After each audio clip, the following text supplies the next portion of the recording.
जलपाईगुड़ी में आज शाम को ट्रेन हादसा हुआ। मरने वालों की संख्या बढ़कर 6 हो गई है। हादसे में 50 लोग घायल बताए जा रहे हैं। रेल मंत्री अश्विनी वैष्णव आज रात ही घटनास्थल के लिए रवाना होंगे। घटनास्थल पर एनडीआरएफ की टीम का राहत और बचाव काम इस वक्त चल रहा है। मृतकों के परिजनों को 5 लाख रुपए का मुआवजा मिलेगा। हादसे में सुरक्षित करीब 1000 यात्रियों को ले जाने के लिए एक स्पेशल ट्रेन, जिसे रिलीफ ट्रेन कहते हैं, वो पहुंच गई है। पश्चिम बंगाल के मैनागुड़ी के पास बीकानेर गुवाहाटी एक्सप्रेस पटरी से उतर गई। आज शाम को हुए हादसे में ट्रेन के 12 कोचेस पटरी से उतरे, डीरेल हुए। हादसे की जांच के लिए सेफ्टी कमिश्नर की अगुवाई में एक हाई लेवल इंक्वायरी गठित कर दी गई है कमेटी। रेल मंत्री अश्विनी वैष्णव ने खुद प्रधानमंत्री को फोन करके दुर्घटना की पूरी जानकारी दी। इस हादसे की वजह से रेलवे ने 9 ट्रेनों का रूट डाइवर्ट कर लिया है। तस्वीरें बता रही है कि यह हादसा कितना भयंकर रहा होगा। ट्रेन मंगलवार की रात को राजस्थान के बीकानेर से रवाना हुई थी।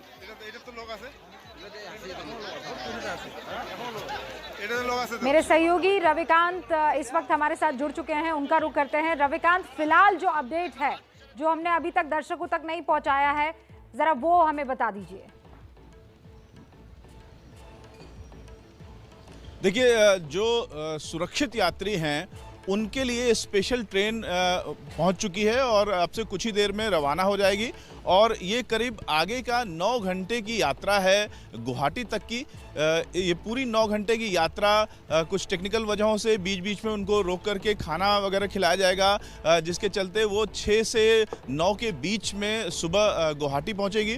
रास्ते में जो स्टेशंस हैं, अगर वहां ज़्यादा यात्रियों को उतरना होगा तो उनका जो निश्चित डेस्टिनेशन है वहां भी गाड़ी रुकेगी और यात्रियों को जहां पर उन्हें रुकना है वहीं पर वो उतारते हुए आगे बढ़ेगी। उनके खाने पीने का इंतजाम पहले भी किया गया था, लेकिन ट्रेन चलने के करीब 1.5 घंटे बाद जलपाईगुड़ी पड़ेगा, वहां पर उनको डिनर भी दिया जाएगा। और इस तरीके से जो सुरक्षित यात्री हैं उनको सुबह तक उनके जो गंतव्य है वहां तक पहुंचा दिया जाएगा।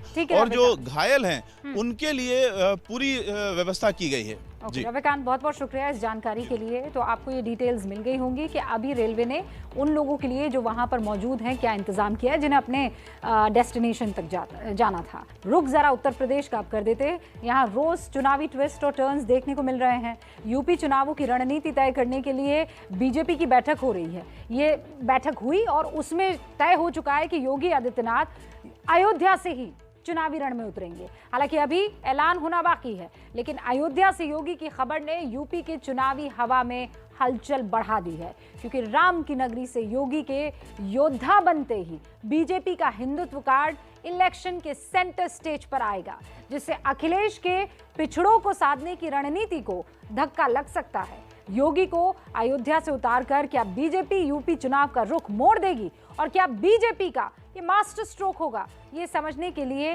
देखिए मास्टर स्ट्रोक की एक कवर स्टोरी। हमारे संवाददाता संजय त्रिपाठी ने अयोध्या की नब्ज भी टटोली। बहुत ध्यान से देखिए सबसे बड़ी पॉलिटिकल रिपोर्ट। माना जा रहा है कि बीजेपी इस बार राम की नगरी में योगी को उतारकर चुनाव का मास्टर स्ट्रोक चलने जा रही है। पिछली सरकार का पहला फैसला था अयोध्या में राम जन्मभूमि पर आतंकी हमला करने वाले आतंकवादियों को मुकदमों को वापस ले लेना। अयोध्या ने 500 वर्षों तक लंबे संघर्ष झेले हैं, देखे हैं, नजदीक से महसूस किया है, लेकिन अयोध्या भी कभी चुपचाप नहीं बैठी। जो अत्याचार करते थे उसका मुंहतोड़ जवाब देने के लिए अयोध्या सदैव खड़ी रही। राम जन्मभूमि के लिए, अयोध्या के लिए कुछ करने का अवसर जब भी किसी को प्राप्त हो तो बड़ी खुशी के साथ उसको अपना योगदान देना चाहिए। अयोध्या बीजेपी की हिंदुत्व वाली राजनीति की जड़ है और योगी आदित्यनाथ इस वक्त हिंदुत्व की राजनीति के पोस्टर बॉय है। बीजेपी इस कॉम्बिनेशन को उतारकर यूपी में एक साथ कई तीर निशाने पर लगाने की कोशिश कर रही है। बोलो राजा रामचंद्र की। अयोध्या में भगवान राम का भव्य मंदिर बनेगा, इसमें कोई संदेह किसी को होना ही नहीं चाहिए। अतीत के पन्ने पलटे जाएं तो यही नजर आता है कि बीजेपी की तैयारी पुख्ता है। योगी अयोध्या की धरती से कई बार राम के नाम पर विपक्ष पर तीखा हमला बोल चुके हैं। जो कल तक राम भक्तों पर आज से 31 वर्ष पहले गोलियां चला रहे थे, आज वो आपकी ताकत के सामने झुके हैं। अब लगता है कि अगर कुछ और वर्ष आप इसी प्रकार से ले चले तो अगली कार सेवा के लिए वे और उनकी पूरी खानदान लाइन पर खड़े होते हुए दिखाई देंगे। आप देखना, अगली कार सेवा जब होगी तब गोली नहीं चलेगी, तब राम भक्तों पर, कृष्ण भक्तों पर पुष्पों की वर्षा होगी। अयोध्या के दीपोत्सव में सिर्फ 3 महीने पहले योगी ने ये हमला बोला था। अब अगर वो अयोध्या से चुनाव लड़ते हैं तो हैरानी की बात नहीं है, क्योंकि योगी के अयोध्या से उतरने पर विपक्ष के सबसे मजबूत वार की धार कुंद जरूर होगी। क्योंकि योगी के अयोध्या से चुनावी मैदान में उतरते ही पूरे यूपी में राम मंदिर का मुद्दा गर्म होगा, जिससे हिंदुत्व का कार्ड मजबूत होगा। हिंदुत्व का कार्ड मजबूत होते ही जाति कार्ड कमजोर पड़ना तय है। अगर ऐसा हुआ तो अखिलेश ने जो ओबीसी समीकरण तैयार किया है वो बिगड़ जाएगा। योगी को अयोध्या से उतारकर बीजेपी अखिलेश यादव के 11 दलों के जाति समीकरण को ध्वस्त करने की कोशिश में है, क्योंकि अयोध्या से योगी के उतरते ही जय श्री राम का नारा बुलंद हो सकता है और इसकी ताकत को सब जानते हैं।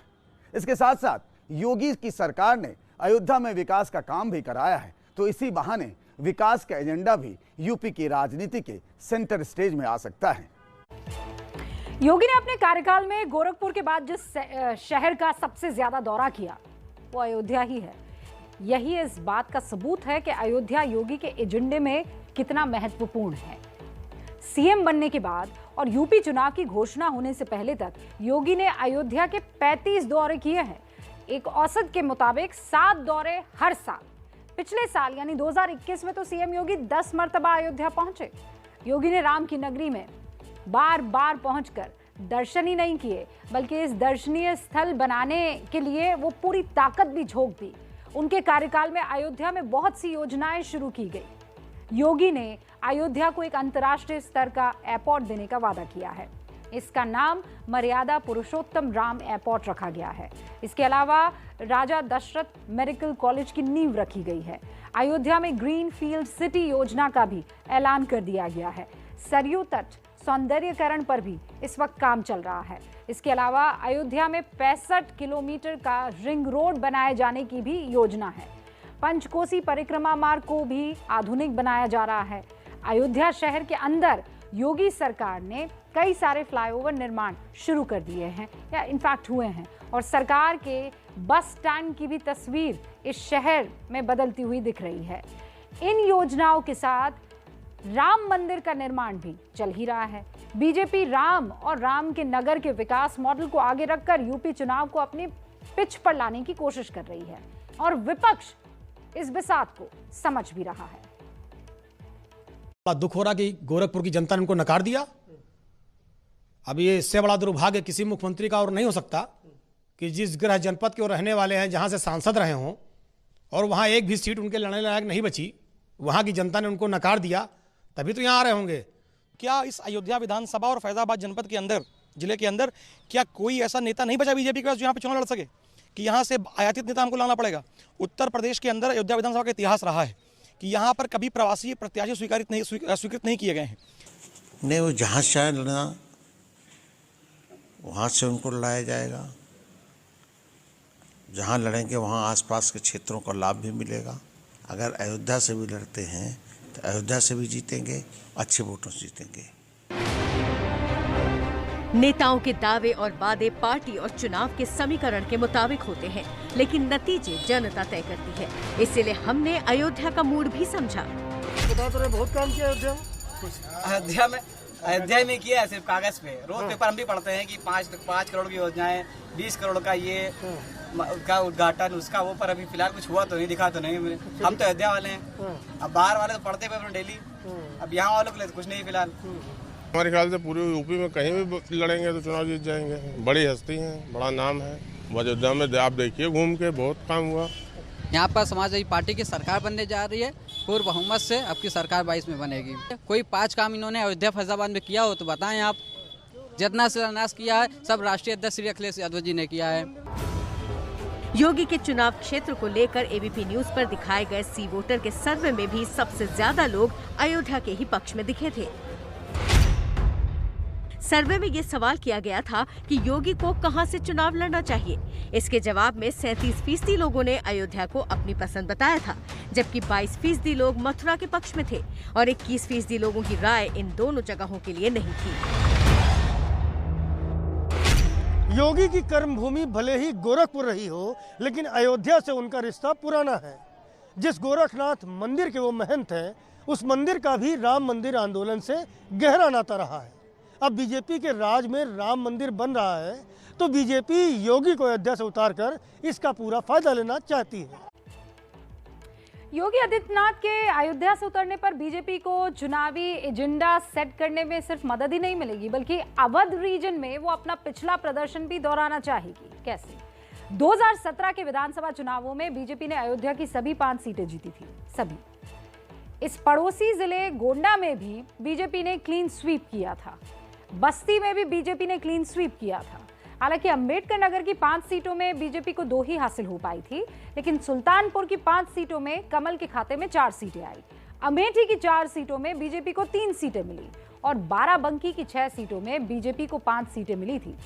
2017 में अयोध्या के इर्द गिर्द कुल 37 सीटों में से बीजेपी ने 31 सीटें उस वक्त जीती थी।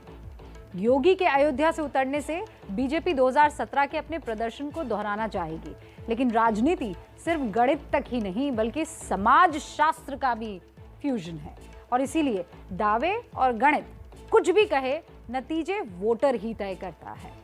उत्तर प्रदेश के चुनावी पारे की ही तरह महंगाई का पारा भी आसमान छू रहा है। खुदरा महंगाई दर यानी वो महंगाई का आंकड़ा जो आम आदमी से सीधा जुड़ा है, उसने लगातार चौथी छलांग लगाई है। लेकिन इस आंकड़े के अंदर की पिक्चर और भी परेशान करने वाली है। एबीपी न्यूज की रिसर्च विंग ने जब इन आंकड़ों को गहराई से पढ़ा तो ये पाया कि महंगाई डायन तो असल में अब देश के गांवों पर डेरा डाल रही है। चुनावी राज्यों में तो महंगाई की जबरदस्त मार है ही। उत्तर प्रदेश और पंजाब जैसे चुनावी राज्यों में ग्रामीण इलाकों में महंगाई दर शहरों के मुकाबले ज्यादा है। ये महंगाई इसलिए भी खतरनाक है क्योंकि देश की बड़ी आबादी इस वक्त रूरल इलाकों में ही है। सवाल यह है कि महंगाई डायन शहर से गांव की ओर कैसे पहुंची? चुनावों में महंगाई क्यों बड़ा मुद्दा नहीं बन पा रहा? इसी की पड़ताल हमारी इस रिपोर्ट में है।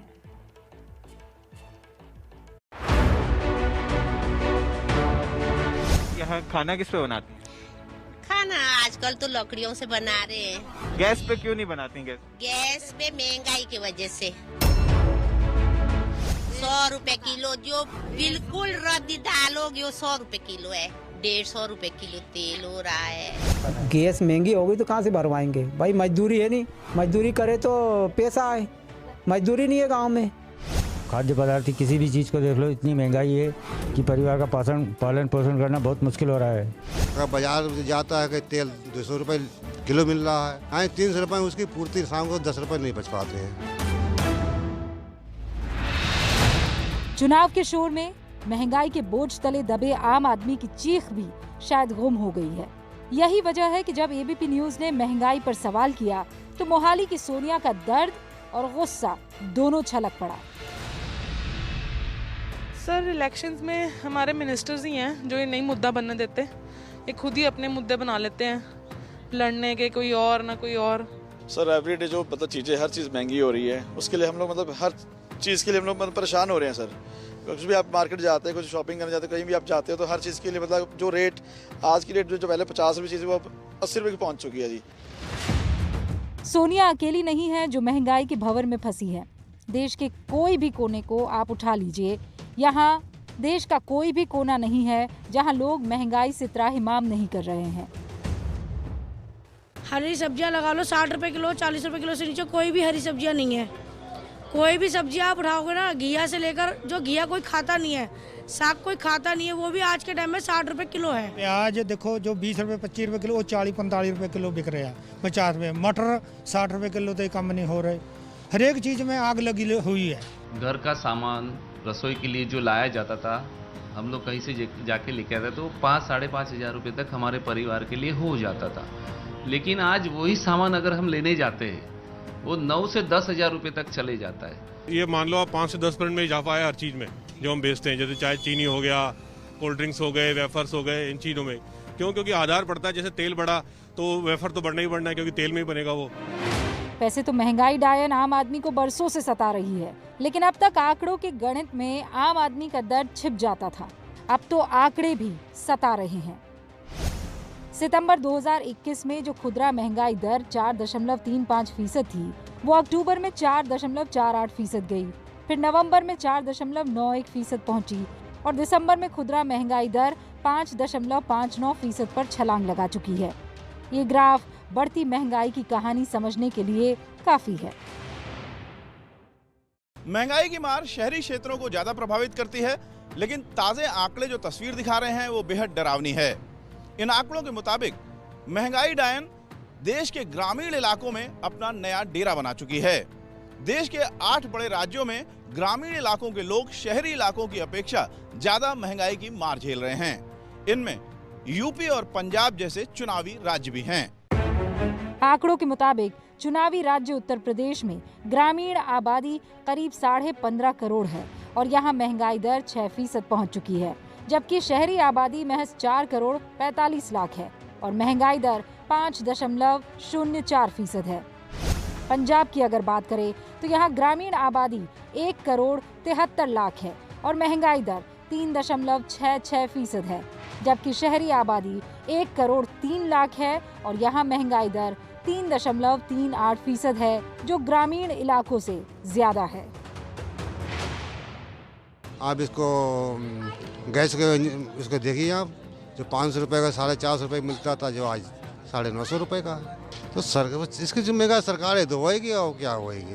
महंगाई का मुद्दा जरूर बनेगा, क्योंकि अब तक का रिकॉर्ड है कि महंगाई का मुद्दा बनता आया है और बनता रहेगा।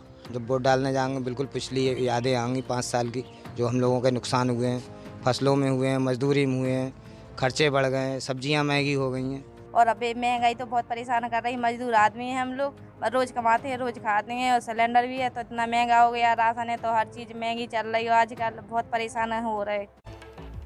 हैरानी की बात यह है कि गांव में महंगाई की मार खाने पीने की चीज़ों पर भी पड़ी है, जो आमतौर पर ग्रामीण इलाकों में सस्ती समझी जाती थी।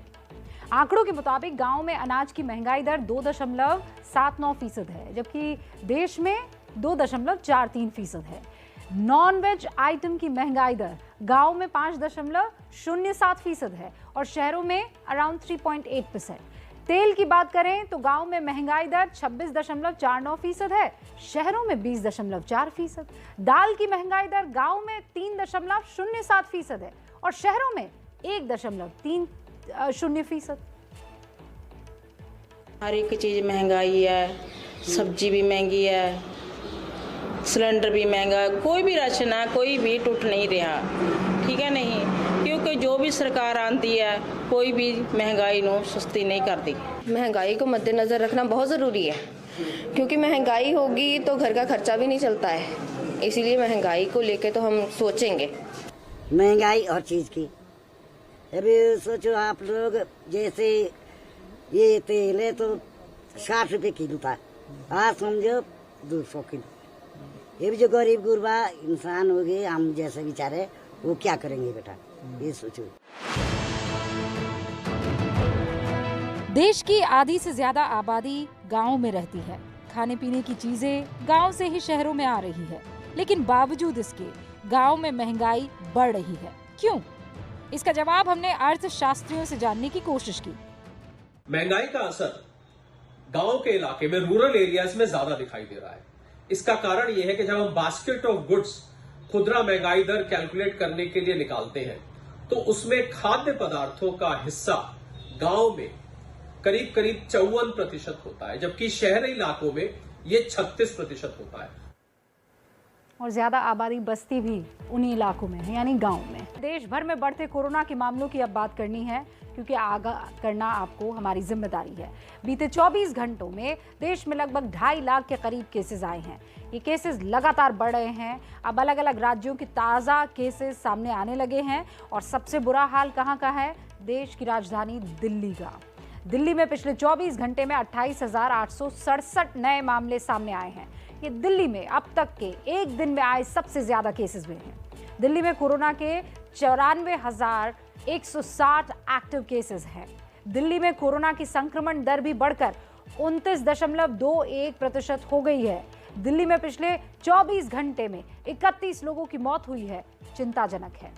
मुंबई, वहां कोरोना के केसेस कम आए हैं। आज मुंबई में 13,702 नए मामले दर्ज हुए हैं। गुजरात, यहां 248 दिन के बाद कोरोना 11,176 लोगों को संक्रमित कर चुका है। कर्नाटक में पिछले 24 घंटे में 25,000 से ज्यादा केसेस सामने आए हैं। उत्तर प्रदेश में 14,765 केसेस सामने आए हैं। आज प्रधानमंत्री नरेंद्र मोदी ने देश के सभी मुख्यमंत्रियों से कोरोना के हालात पर एक बैठक की और ये कहा कि सबको सावधान रहना है, पैनिक नहीं करना है।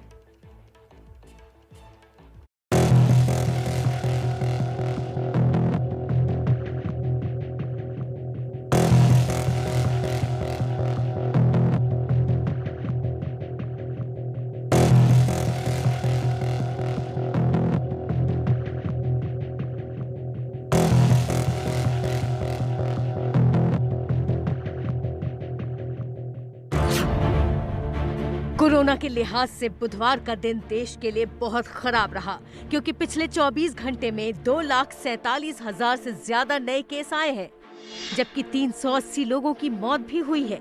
इसके साथ ही देश में डेली पॉजिटिविटी रेट 13.11% हो गया है, जबकि एक्टिव केस भी बढ़कर 11,17,000 से ज्यादा हो गए हैं। आपको जानकर हैरानी होगी कि सिर्फ 4 दिन में एक्टिव केसेस 5 लाख से 11 लाख हो गए।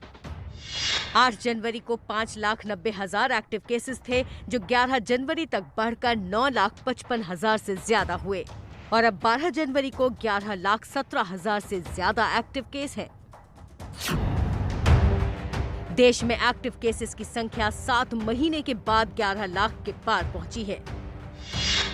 इससे पहले दूसरी लहर के दौरान जब केस घट रहे थे, तो देश में 9 जून को 11,67,952 एक्टिव केस थे। एक बार फिर से एक्टिव केस की संख्या 11 लाख के पार पहुंच गई है।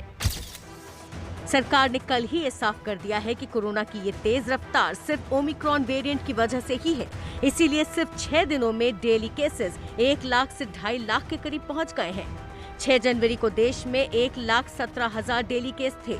इसके बाद 7 जनवरी को 1,41,000, 8 जनवरी को 1,59,000, 9 जनवरी को 1,78,000 और फिर 12 जनवरी को 2,47,000 से ज्यादा केस आए हैं।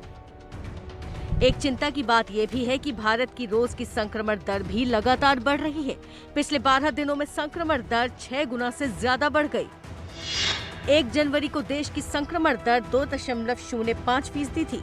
5 जनवरी को ये बढ़कर 5.03% हुई। 7 जनवरी को 7.74%, 9 जनवरी को 10.21%, 12 जनवरी को 11.05% और आज यानी 13 जनवरी को देश की संक्रमण दर बढ़कर 13.11% हो गई है। कोरोना की तीसरी लहर में ये देखा जा रहा है कि लक्षण बहुत हल्के हैं, जिसकी वजह से लोग टेस्ट कम करवा रहे हैं, लेकिन संक्रमण की रफ्तार इतनी ज्यादा है कि इसके बावजूद टेस्टिंग बढ़ रही है। 1 जनवरी से 70% टेस्टिंग बढ़ी है और 1 से 986% केस भी बढ़े हैं। 1 जनवरी को 11,10,000 टेस्ट हुए थे और 22,775 केस आए थे। 12 जनवरी को 18,86,000 टेस्ट हुए और 2,47,000 केस आए। कल मकर संक्रांति है और इससे पहले ही बाजारों में खासी भीड़ है। कहीं बिहू तो कहीं लोहड़ी भी मनाई जा रही है। लोग खरीदारी करने के लिए बाजारों में उतरे हैं और साथ में ये भी भूल गए कि कोरोना फैला हुआ है। कोरोना नियमों को ताक पर रखा हुआ है। सोशल डिस्टेंसिंग का कोई ख्याल नहीं रख रहा। इसीलिए कोशिश ये करनी है कि ये त्योहार मनाएं तो सोच समझकर, ये ध्यान में रखकर कि कहीं कोरोना ना फैले। साथियों, ओमिक्रॉन को लेकर पहले जो संशय की स्थिति थी, वो अब धीरे धीरे साफ हो रही है। पहले जो वेरिएंट थे, उनकी अपेक्षा में कई गुना अधिक तेजी से ओमिक्रॉन वेरिएंट सामान्य जन को संक्रमित कर रहा है। हमें ये देखना होगा कि त्योहारों के इस मौसम में लोगों की और प्रशासन की अलर्टनेस कहीं से भी कम न पड़े। और यही वजह है कि जो माघ मेला शुरू होने वाला है उस पर कड़ी नज़र रखनी ज़रूरी है।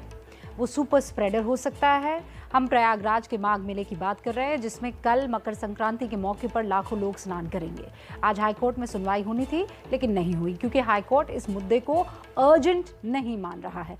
लगातार ये अपील हो रही है कि मेला रद्द होना चाहिए, क्योंकि कोरोना काल चल रहा है, लेकिन सरकार आस्था की दुहाई दे रही है। उधर उज्जैन और हरिद्वार में कल होने वाला मकर संक्रांति का स्नान, उस पर प्रतिबंध लगा दिया गया है। इसके लिए मध्य प्रदेश के मुख्यमंत्री शिवराज सिंह चौहान और उत्तराखंड के सीएम पुष्कर सिंह धामी की तारीफ होनी चाहिए, क्योंकि उन्होंने आने वाले खतरे को पहले ही भांप लिया और इतना बड़ा तगड़ा फैसला लिया। इसी तरह पश्चिम बंगाल में गंगा सागर के मेले के लिए हाईकोर्ट के कहने के बाद कुछ प्रतिबंध जरूर लगाए गए, लेकिन वो होगा।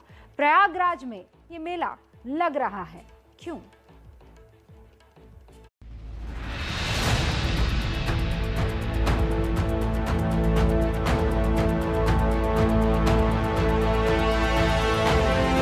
कल से प्रयागराज में माघ मेला शुरू हो रहा है और उससे पहले ही कोरोना विस्फोट हो गया है।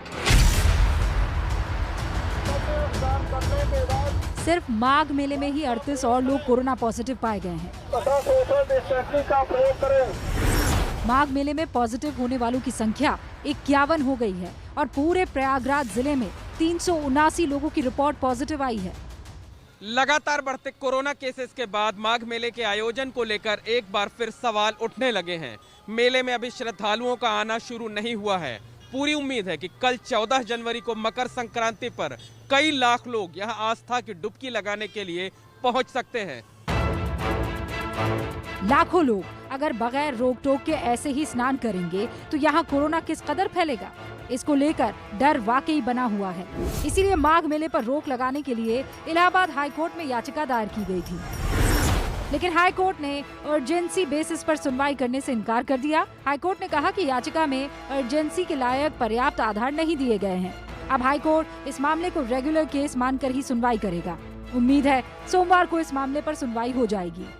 लेकिन उससे पहले ही कल यहाँ लाखों की संख्या में लोग स्नान करने के लिए पहुंचेंगे और फिर इसके बाद सोमवार यानी 17 जनवरी को पौष पूर्णिमा से 1 लाख से ज्यादा संत महात्मा और श्रद्धालु यहाँ कल्पवास करेंगे। मेले में कोरोना बम फूटने के बावजूद यहाँ के हालात नहीं बदले हैं। मेला क्षेत्र में लोग अब भी बिना रोक टोक के ही एंट्री कर रहे हैं। माघ मेले में लापरवाही तो हो ही रही है, लेकिन आस्था के इस मेले में कमाई के लिए तमाशेबाजी की भी तैयारी है। मेले में 1.25 करोड़ का टेंडर निकालकर 2 दर्जन से ज्यादा झूले और प्रदर्शनी लगाई जा रही है। इसमें रोजाना हजारों की भीड़ जुटने की उम्मीद है। सवाल ये है कि आस्था के मेले में इन झूलों का क्या काम है, और वो भी कोरोना के वक्त में। देश में एक तरफ कोरोना के मामले तेजी से बढ़ते जा रहे हैं, तो वहीं दूसरी तरफ यहाँ पर लाखों की भीड़ इकट्ठा करना किसी बड़े खतरे को दावत देने जैसा है। बात आस्था तक होती तब भी ठीक है। इस वक्त हम मौजूद हैं माघ मेला क्षेत्र के परेड ग्राउंड पर, जहां आप देख सकते हैं कि एक बड़ा प्रदर्शनी लगाए जाने की तैयार है। 1, 2, 3, 4, 5, 7 ऐसे 10, 20 नहीं बल्कि 2 दर्जन से ज्यादा झूले यहाँ पर लगाए जाने की तैयारी है। 1 से 2 दिनों के अंदर आस्था के इस मेले में झूले लग जाएंगे। यहाँ पर हजारों लोगों की भीड़ इकट्ठा होगी, मनोरंजन होगा, तमाशा होगा। और जो जानकारी हमें मिली है कि इन झूलों के टेंडर के लिए माघ मेला प्रशासन को 1 करोड़ 81 लाख रुपए मिले हैं। ये मेला कल से शुरू होकर 47 दिनों यानी महाशिवरात्रि तक चलेगा। प्रशासन की तरफ से कोविड नियमों के पालन के बड़े बड़े दावे किए जा रहे हैं, लेकिन जमीन पर ये दावे कहीं नजर नहीं आ रहे। लगातार रोज जांचें हो रही हैं, जैसे लोग आते जा रहे हैं, जितने कर्मचारी बाहर से आ रहे हैं उन सबों की जांच करके ही उनको काम पे लगाया जा रहा है, जिसकी वजह से पॉजिटिव निकल के आ रहे हैं। और यही पहला कदम है कि मेले के अंदर कोविड ना फैलने पाए। इसमें हमारे 16 एंट्री पॉइंट्स बने। हर एंट्री पॉइंट पर 5-5 कर्मी लगेंगे, जिसमें 2 स्वास्थ्य कर्मी हैं और 3 अन्य कर्मी हैं। इन लोगों के पास थर्मल स्कैनर्स होंगे और जो हमारे थर्मल कैमरास भी हैं। वहीं पर अगर कोई भी सिम्टोमेटिक या लक्षण युक्त मिलता है कोई शरणार्थी, तो वहीं पर उनका एंटीजन टेस्ट तुरंत किया जाएगा। उधर पश्चिम बंगाल के साउथ 24 परगना जिले के गंगा सागर में भी श्रद्धालुओं का बड़ी तादाद में पहुंचना शुरू हो गया है। यहाँ भी कोरोना के मद्देनजर कड़े नियम बनाए तो गए हैं। वैक्सीन की दोनों डोज और 72 घंटे के अंदर RT-PCR नेगेटिव रिपोर्ट के बगैर कोई भी इस गंगा सागर मेले में आ नहीं सकता। कोरोना का डर नहीं है? नहीं, कुछ नहीं, दोनों डोज ले चुके हैं, दोनों डोज। कोरोना कहाँ है? जब आज तक हमने देखा ही नहीं, हुआ ही नहीं, हमें तो हम कैसे मान लें कोरोना होता है? मास्क पहनना जरूरी है कि नहीं? अभी नहाते हुए मास्क डालना है कि नहाते हुए भी? खड़े थे यहाँ पे? अरे खड़े तो नहाने जा रहे हैं, नहाने के लिए सर। कोरोना से डर नहीं है? नहीं, हमारे लिए कभी डर नहीं। क्यों? नहीं, मालिक है, उससे बड़ा थोड़ा ही कोरोना क्या करेगा हमारा। कुल मिलाकर आस्था के नाम पर सेहत से खिलवाड़ जारी है। अब डर इस बात का है कहीं इन मेलों का हाल हरिद्वार के कुंभ मेले जैसा ना हो जाए, जो कोरोना का सुपर स्प्रेडर बन गया था।